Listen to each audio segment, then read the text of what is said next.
English کا paper چونکہ compulsory ہے 10th کلاس کے لیے، تو اس کے لیے آپ کو ٹپس دینا چاہ رہا ہوں کہ انگلش کے پیپر کو آپ کیسے اچھے طریقے سے کر سکتے ہیں۔ دیکھیں، سب سے پہلی بات، آپ تمام بچے سمریز آپ کی کمپلیٹ ہونی چاہیے، آپ کو آئیڈیا ہونا چاہیے۔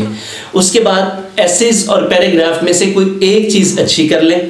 کویسچنس آپ کو پہلے تقریباً 8 سے 9 چیپٹرز کے ایٹ لیسٹ جو بک کے پیچھے ہیں، آپ کے جو بک کی ایکسرسائز میں ہوتے ہیں وہ آپ کو ضرور کرنے ہیں۔ اس کے بعد جو آبجیکٹیو کی جب ہم بات کرتے ہیں تو آبجیکٹیو میں آپ نے اپنا خیال پورا رکھنا ہے۔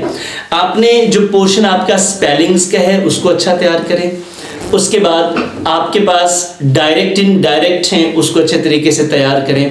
پارٹس آف اسپیچ کے چند حصے ہیں، یعنی کہ جیسے کہ ناؤن کی ہے، آپ ایجیکٹیو کی ہے، اس کے علاوہ پارٹیسپلز ہیں، اس میں آپ کو ایک ضرور کریکشن آتی ہے۔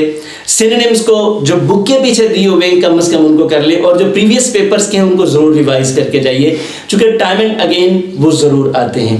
اس کے بعد ٹرانسلیشن، جو پیسیجز 4 سے 5 لائنز کے ہیں ان کو آپ ضرور اچھے طریقے سے ریوائز کریں، یعنی کہ انگلش سے اردو جو ترجمہ کرنا ہے۔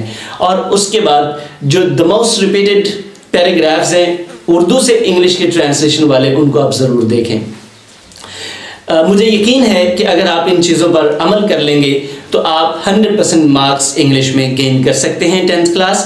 Best of luck for your exams, اور بڑی محنت، ہمت اور جوش کے ساتھ آپ نے سال گزارا، یہ 2 دن اور اچھے طریقے سے گزاریں، انشاءاللہ آپ کے لیے بہت ساری آسانی پیدا ہوگی۔